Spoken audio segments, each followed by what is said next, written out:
In order for a woman to fully heal, she has to heal her wounded ego and retrain it. A woman at her lowest operates from a wounded ego. It shows up in the way she begs for better treatment, waits anxiously to be chosen, and confuses a man's validation with her value. In this state, she believes love is something to earn through effort, sacrifice, or by finally being good enough. Her ego, when wounded, is desperate to prove her worth. It believes if he treats me right, it means I am enough. And every rejection feels like confirmation that she isn't. Instead of seeing a man's inability to love her properly as his limitation, her ego takes it as a challenge. And so the relationship becomes a battlefield where her ego fights for a win, even if that win costs her her peace. But this wounded ego is not born out of anywhere. It comes from a world that raised her to believe her worth was tied to how well she could serve, please, or sacrifice. Patriarchal conditioning told her that her highest achievement is being chosen by a man. And in homes where love was withheld, affection was conditional, and emotional support was scarce, her ego learned early on that she had to fight for love, that she had to earn attention, that being loved was never guaranteed. It had to be proven. This is how she was conditioned to beg. Not because she lacked worth, but because her ego was trained to believe she did. Reclaiming her power means retraining her ego.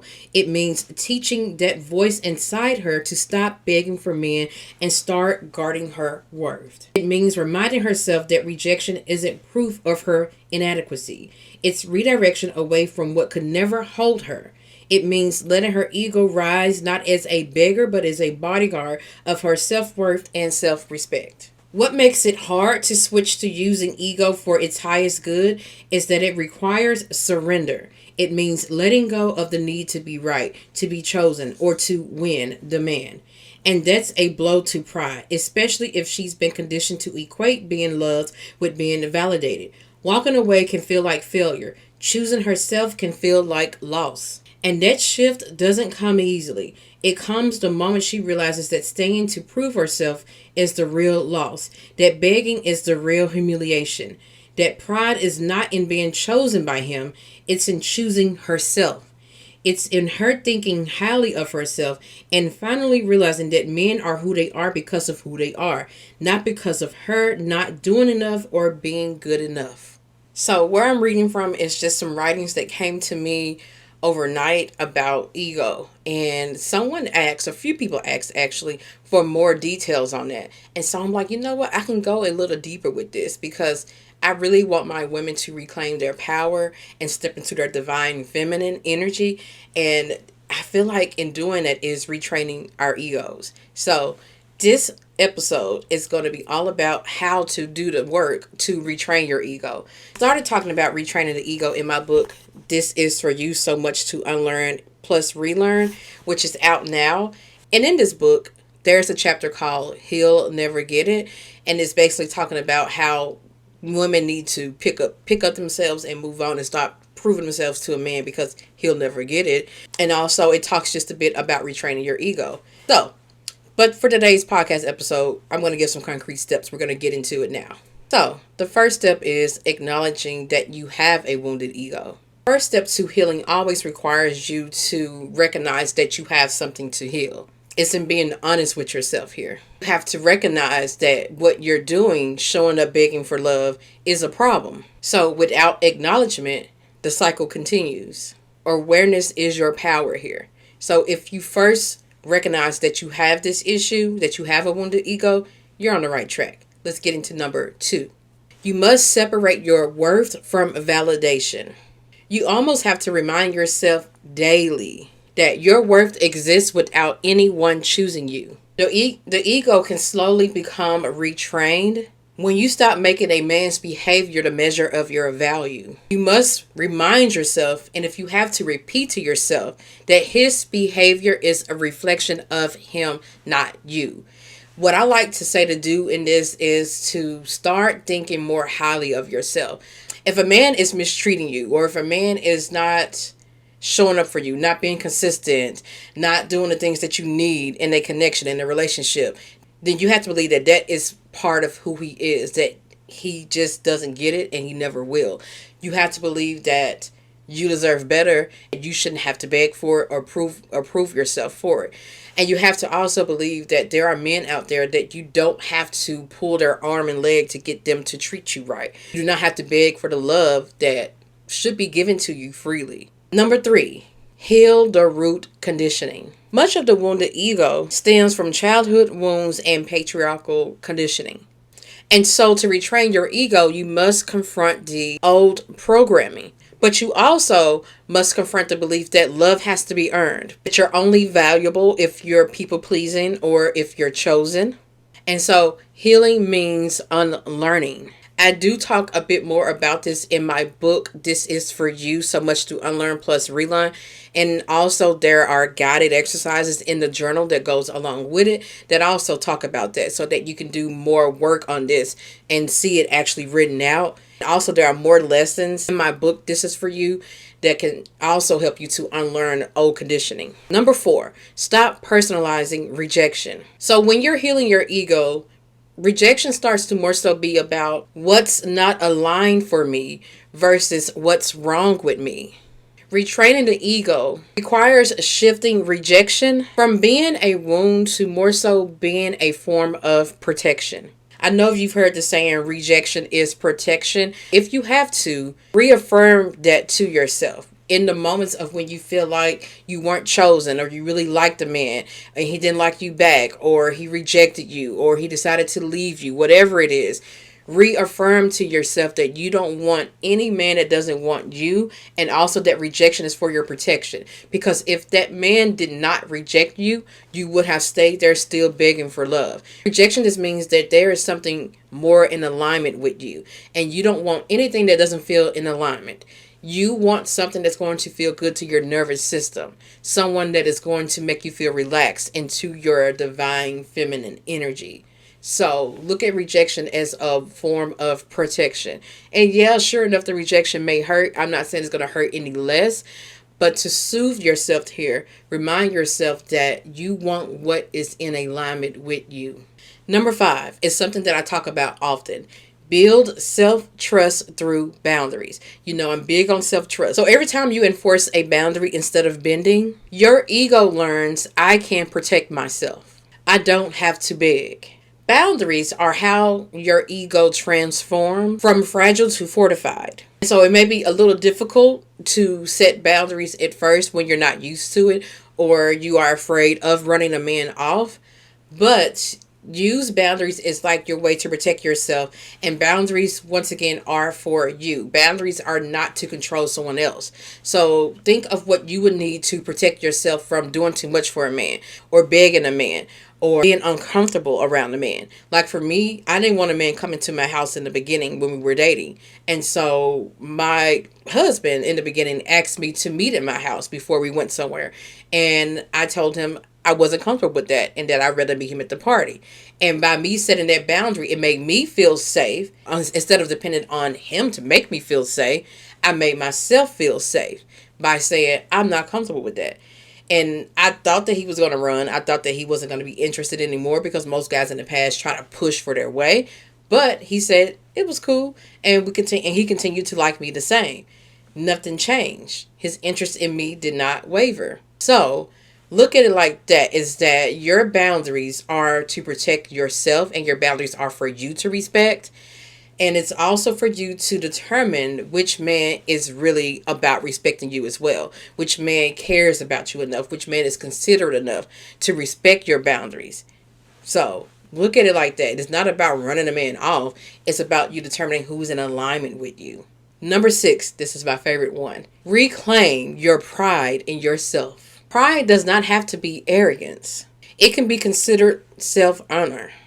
I want you to hold your head high and act like you are that girl. Because the more you take pride in who you are, the less you will seek proof of your worth in others. And so this may be a bit difficult to do, to build your confidence to feel this way. Oftentimes you may feel like, oh, I'm being delusional and having this confidence in myself because I don't feel it. But you have to show up acting like that anyway until it makes sense, until you feel it. Number 7, anchor new affirmations in actions. So words reshape your inner dialogue, and then your actions reinforce them.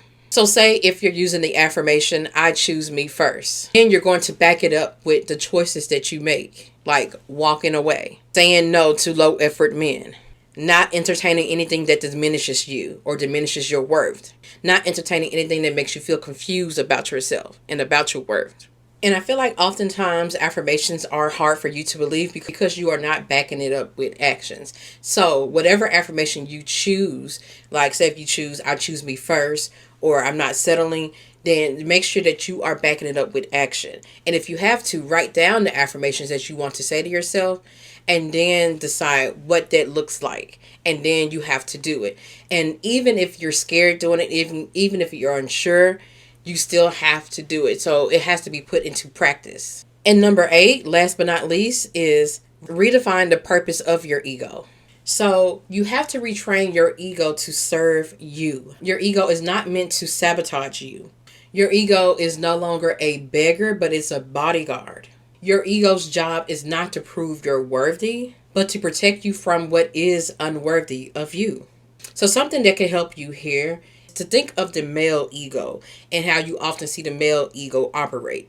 I'm not saying you have to be exactly like men. Think of it like that towards yourself. So men oftentimes think very highly of themselves. They have more audacity. And you know how you say that a man won't stay with a cheating woman, but he can cheat on her, and the first time that she cheats on him, he's gone. It's because his ego and his pride is ruined. So kind of take a piece from that and realize that the first time a man mistreats you, that you should have the pride to walk away. Look at it as like, oh, my ego is bruised and I deserve better than that, and walk away. So we have to kind of start looking at it as like this pride in ourselves, instead of looking as like, oh, something is wrong with me. He mistreated me. He hurt me. Don't look at it as like, what's wrong with me? Look at it as like, what's wrong with him to do something like that to a woman like me?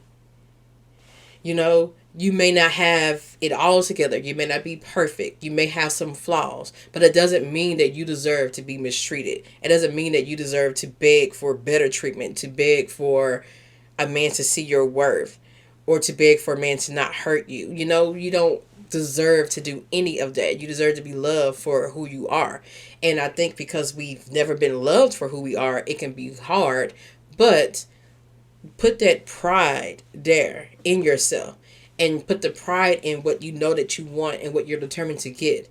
If you have to, look at the girlies on TikTok or Instagram, social media, or wherever, where you see that they are talking about how they're being loved by their man. And yeah, it may not be true, or yeah, you don't know what's going on behind the scenes of that relationship, but look at it as like a guide of like, yes, that's how I am going to be treated, and I'm not settling for anything less. Look at it as just an example, if you will. And when you have more of that coming into you, then it feeds into your ego that is your bodyguard. It feeds more into of what you know you deserve. It feeds more into your pride in yourself. And so you have to surround yourself with things like that. If you have to make your own list of what you really want. Also, what can help here is determining what you becoming your dream woman looks like. What does she do? What does she feel like? You have to keep promises to yourself. You have to respect your own boundaries. Whatever it looks like taking care of yourself, do that. Romanticize your life instead of what a life could look like with a man. Be the girl that you want to be. That's going to make you feel like you are that girl. Like, I appreciate all the comments that you all come in here and say about, oh, you look great. Oh, I love your hair. I love your outfit and all that. But I want you to understand something. When I show up like this on camera, for those that are watching on YouTube, but when I show up like this, looking my best, this takes discipline. It's not like I wake up like this. And so I take pride in how I look. I'm not doing this because I want to look good to people on the internet or things like, or I want to look good for someone else. Even when I used to go to work and go to an office, even if I didn't have a male crush at work before I met my husband, even if I wasn't trying to impress anyone. I was trying to impress myself. I wanted to look good and feel good for myself. I took pride in my appearance. And so that's what you see. I'm going to make sure I always have my hair done. I always like to make sure my hair is nice. I've learned how to do my own makeup so that I look presentable. I even do my own nails. I buy clothes on sale. Like, none of my clothes are expensive, but whatever I buy, whatever I wear, I'm going to make sure it looks nice and neat and it's aligned with what I like to look like. I'm going to make sure my clothes are ironed and looking nice. It's just things like that. You have to take a sense of pride in who you are and stop waiting on a man to make you feel good about yourself. And once you do that, you're not going to look for your worth so much in any man. And when he starts to mistreat you, you're going to look at yourself and realize that I'm too good for this. Like, no. Mm-mm. Okay? So, start practicing taking a bit more pride in yourself, in your self-care, in your appearance, in what you do for yourself. And even taking care of your health is part of that as well. Like, I've taken my health back and I've lost some weight. I don't know if y'all can tell from my old videos to my new videos. I lost about 30 pounds or so and I'm still losing. I take pride in exercising, eating right, what I put in my body, not drinking a lot of alcohol, drinking more water. You have to take pride in yourself. Treat yourself like you're somebody, even if nobody else is yet. You do it. And it will feel good. I promise you. You will feel so good about yourself because it's like, I care so much about me. That's where you get that sense of like, yeah. Because I feel like men have been poured into this way since they were younger, since they were kids. That's why they have this sense of pride in their ego. And their ego can get bruised so easily because they're like, I don't deserve this. I've never been treated this way. That's how they act. You have to act the same. We have to retrain our ego in the ways that theirs was conditioning them from the time they were probably in their mother's womb. Men have always had that sense of pride in their ego. It's time to take a page out of their book. Okay? Okay. So, that's all I got for this podcast episode on retraining your ego. I hope these steps were more concrete. And yes, I do want to do a book that's just solely on the ego. Give me some time to write it. I haven't even started it, but it's the ideal spark to me. I got so many more books that I want to write. I'm so excited about this. I'm loving putting my thoughts and feelings into books to help women. This platform has always been about for women. That's why it's called the Hey Girlfriend Podcast. And I've been that girl because I want men to know that it ain't for you. So that's why I've always been like that. So my book, This Is For You, So Much to Unlearn Plus Relearn, is out now. Getting some good reviews already. And I've sold over 100 books. That was my goal for the month. And it's not even the end of the month. I'm so excited about that. For me to be promoting this myself, I'm excited that it's done well. So get your copy. And also there's a journal to go with it. So until the next time, girlfriends. Peace out. Excuse me, can I please talk to you for a minute?